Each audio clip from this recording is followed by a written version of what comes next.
Assalamualaikum warahmatullahi wabarakatuh. Salam sejahtera untuk kita semua. Apa kabarnya? Rekan-rekan, mahasiswa, mahasiswi Universitas Dian Nusantara. Kita berjumpa kembali di mata kuliah manajemen perubahan di pertemuan yang ketujuh. Tidak terasa kita sudah memasuki pertemuan yang ketujuh. Mudah-mudahan Allah Subhanahu wa taala Tuhan yang Maha Esa memberikan kita keberkahan, kesehatan sehingga kita bisa menyelesaikan mata kuliah ini dengan sukses dan lancar. Rekan-rekan semuanya, sebelum kita memulai proses belajar mengajar ini, alangkah baiknya sama-sama kita berdoa agar proses belajar mengajar ini berjalan dengan sukses dan lancar. Berdoa menurut keyakinan dan kepercayaan masing-masing. Berdoa dimulai.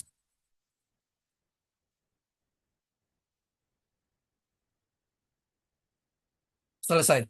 Rekan-rekan semuanya, sebelum di pertemuan ketujuh ini kita akan membahas materi mengenai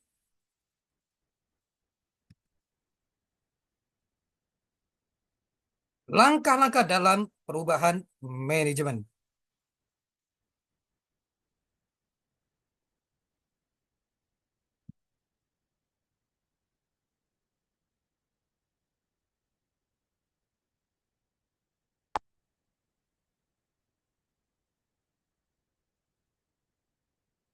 Langkah-langkah dalam perubahan manajemen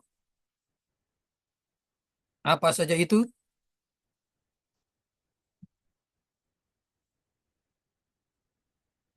Langkah-langkah dalam perubahan manajemen. Langkah-langkah dalam perubahan manajemen. Satu, menciptakan kesadaran tentang kebutuhan untuk perubahan. Langkah pertama yang penting adalah menciptakan kesadaran di seluruh organisasi bahwa perubahan itu diperlukan. Tanpa pemahaman yang jelas tentang alasan perubahan, karyawan mungkin akan mendukung atau bahkan menentang upaya perubahan tersebut. Identifikasi masalah, menyadarkan tim atau organisasi tentang masalah yang ada, baik itu penurunan kinerja, perubahan teknologi, atau tekanan pasar. Komunikasikan kebutuhan perubahan. Pemimpin harus mampu menyampaikan alasan perubahan seperti ketertinggalan dibandingkan pesaing atau perubahan dalam kebutuhan pelanggan. Dua, mengembangkan visi dan strategi untuk perubahan. Setelah kesadaran tercipta, langkah selanjutnya adalah mengembangkan visi yang jelas mengenai perubahan yang ingin dicapai serta strategi untuk mencapai tujuan tersebut. Visi ini harus menjadi pedoman dalam seluruh proses perubahan. Visi yang jelas menyusun gambaran masa depan yang lebih baik setelah perubahan seperti peningkatan efisiensi, adopsi teknologi baru, atau peningkatan kepuasan pelanggan. Strategi yang terukur menetapkan langkah-langkah praktis dan terukur yang diperlukan untuk mencapai visi tersebut, termasuk pemilihan metode dan alat yang digunakan dalam perubahan. Tiga, membentuk tim penggerak perubahan untuk memastikan perubahan dapat dilaksanakan dengan efektif. Perlu dibentuk tim penggerak perubahan yang terdiri dari individu-individu kunci dalam organisasi. Tim ini akan bertanggung jawab perencanaan dan pelaksanaan perubahan. Apa itu perubahan? Situasi nyata yang selalu berbeda di masa lalu, masa kini, dan masa depan. Perubahan akan terjadi baik diinginkan atau tidak. Tetapi manakala perubahan tidak dikendalikan, bisa menimbulkan dampak negatif. Hampir setiap orang pada akhirnya bekerja pada organisasi yang semakin kompleks. Kreitner dan Kiniji 2001 mengelompokkan perubahan ke dalam tiga macam tipe.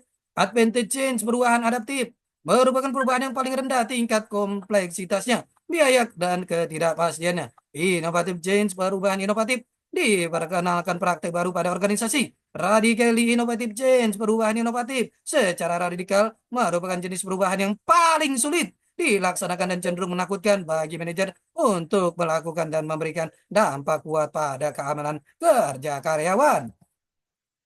Tipe perubahan adaptive change memperkenalkan kembali praktek-praktek yang telah dikenal. Inovatif change memperkenalkan praktek-praktek organisasi.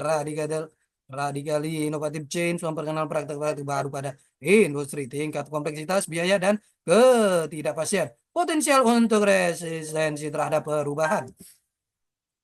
Kekuatan perubahan, organisasi bergerak melalui sejumlah perubahan. Karena organisasi bertumbuh dan berkembang. Perubahan tersebut mungkin terencana atau tidak terencana. Dan perubahan internal terjadi sebagai akibat kekuatan internal. Model pertumbuhan organisasi dan perubahan. Small size, middle size, large size, very large size, decreasing size. Kita lihat small bird grow, maturity, behavior decline. Mengapa perlu perubahan atau perlu berubah? Perubahan organisasi dapat didorong oleh pengaruh yang ditimbulkan dari lingkungan internal dan eksternal organisasi. Lingkungan internal mempengaruhi organisasi terhadap cara organisasi melaksanakan kegiatan-kegiatannya. Tujuan perubahan memperbaiki kemampuan organisasi untuk menyesuaikan diri dengan perubahan lingkungan. Mengelola karyawan yang resisten terhadap perubahan, perubahan hanya dilakukan apabila diperlukan dan diperoleh keyakinan bahwa manfaatnya lebih besar dari biaya yang harusnya dikorbankan. Apa itu perubahan organisasional? Meliputi perubahan-perubahan terhadap budaya organisasi, proses bisnis, pengaturan mekanisme kerja dalam organisasi, lingkungan fisik, desain pekerjaan atau tanggung jawab, skill atau staf, pengetahuan, dan prosedur kebijakan. Ketiga perubahan tersebut fundamental dan radikal dikenal sebagai transformasi organisasi. Apa yang dimaksud dengan manajemen perubahan? Suatu proses secara sistematis dalam menerapkan pengetahuan, sarana, sumber daya yang diperlukan untuk mempengaruhi perubahan pada orang yang akan terkena dampak dari proses tersebut. Manajemen perubahan ditujukan untuk memberi jalan keluar yang diperlukan dengan sukses dengan cara terorganisasi dan dengan metode pengelolaan dampak perubahan pada orang yang terlibat di dalamnya. Wibowo 2006. Definisi manajemen perubahan, suatu pendekatan terstruktur yang digunakan untuk membantu baik individu, individu maupun organisasi dalam proses transisi kondisi sekarang menuju kondisi baru yang lebih baik. Komen 2007. Pendekatan untuk merencanakan, membuat desain, menerapkan, mengelola, mengukur, dan mempertahankan perubahan dalam proses bisnis dan pekerjaan. Beberapa kegiatan yang terlibat dalam perubahan. Satu, mempelajari penyebab dan harapan dari adanya perubahan. Dua, mengenali bidang-bidang yang berpotensi untuk mengalami perubahan.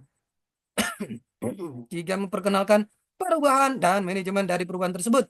Empat, mendefinisikan tujuan dan ruang lingkup dari perubahan tersebut.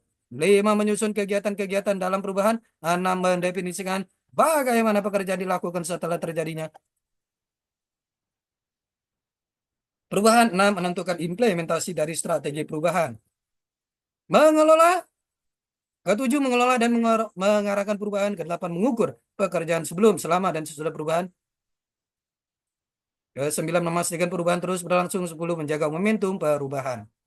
Unsur-unsur dalam proses perubahan. Clark 1999. Satu, lingkungan. Ini adalah hal yang pasti, lingkungan. Baik lingkungan internal maupun eksternal. Dua, kapabilitas organisasi, kemampuan organisasi dalam menghadapi perubahan. Tiga, aktor-aktor perubahan, orang-orang yang berlaku tentang perubahan. Empat, strategi perubahan, strategi yang dilakukan. Lima, proses-proses perubahan, lama atau tidak. Enam, budaya perubahan atau culture dari perubahan itu sendiri. Tujuh, tindakan perubahan. Dan delapan, kepemimpinan yang visioner atau leader. Pendekatan manajemen untuk perubahan organisasi. Pendekatan klasik yang dapat diterapkan ada 3 langkah. Unfreezing, upaya-upaya untuk mengatasi tekanan-tekanan dari kelompok penentang dan pendukung perubahan. Status quo dicairkan, kondisi yang sekarang berlangsung diguncang sehingga orang merasa kurang nyaman. Movement secara bertahap, step by step.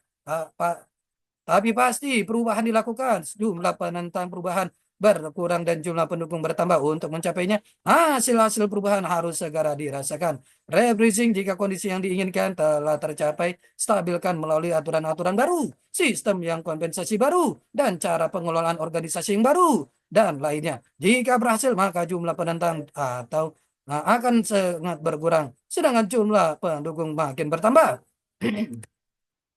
Tahap-tahap manajemen perubahan. Satu, tahap identifikasi perubahan. diharapkan seseorang dapat mengenal perubahan apa yang akan dilakukan terjadi dalam tahap ini. Seseorang atau kelompok dapat mengenal kebutuhan perubahan dan mengidentifikasi tipe-tipe perubahan. Dua tahap perencanaan perubahan pada tahap ini harus dianalisis mengenai diagnostik situasional, teknik, pemilihan strategi umum, dan pemilihan. Dalam proses ini perlu dipertimbangkan adanya faktor pendukung sehingga perubahan dapat terjadi dengan baik. Tiga tahap implementasi perubahan di mana terjadi proses pencairan, perubahan dan pembukaan yang diharapkan. Apabila suatu perubahan sedang terjadi kemungkinan timbul masalah, untuk itu perlu dilakukan monitoring perubahan. Empat tahap evaluasi dan umpan balik. Untuk melakukan evaluasi diperlukan data. Oleh karena itu dalam tahap ini dilakukan pengumpulan data dan evaluasi data tersebut. Hasil evaluasi ini dapat diumpan balik kepada tahap identifikasi sehingga berdampak pada perubahan yang diinginkan berikutnya. Penolakan terhadap perubahan dalam organisasi, resistensi individual, kebiasaan atau budaya. Kebiasaan merupakan pola tingkah laku yang kita tampilkan secara berulang-ulang sepanjang hidup kita. Rasa aman, jika kondisi sekarang sudah memberikan rasa aman, maka potensi menolak perubahan pun besar. Faktor ekonomi, faktor lain sebagai sumber penolakan atas perubahan adalah soal menurunnya pendapatan. Takut akan sesuatu yang tidak diketahui sebagian besar. Perubahan tidak mudah diprediksi hasilnya. Persepsi cara pandang individu terhadap dunia sekitarnya. Cara pandang ini mengatur sikap. Resistensi organisasi satu, inersia struktural. Penolakan yang terstruktur organisasi lengkap dengan tujuan struktur, aturan main, uraian tugas, disiplin, dan lain sebagainya menghasilkan stabilitas. Dua fokus perubahan berdampak luas. Perubahan dalam organisasi tidak mungkin terjadi hanya difokuskan pada satu bagian saja organisasi karena organisasi merupakan suatu sistem. Jika satu bagian diubah, maka bagian lain pun terpengaruh olehnya. Tiga, inersia kelompok kerja. Walau ketika individu mau mengubah perilakunya, norma kelompok punya potensi untuk menghalanginya. Empat, ancaman terhadap keahlian. Perubahan dalam pola organisasional bisa mengancam keahlian kelompok kerja tertentu. Lima, ancaman terhadap alokasi sumber daya. Kelompok-kelompok dalam organisasi yang mengendalikan sumber daya dengan jumlah relatif besar sering melihat perubahan organisasi sebagai ancaman bagi mereka. Mengatasi resistensi atas perubahan rekan-rekan, semuanya ini adalah pertemuan kita yang ketujuh. Kita akan berjumpa di pertemuan-pertemuan selanjutnya. Tetap semangat belajar untuk mencapai kesuksesan. Salam sehat selalu. Assalamualaikum warahmatullahi wabarakatuh.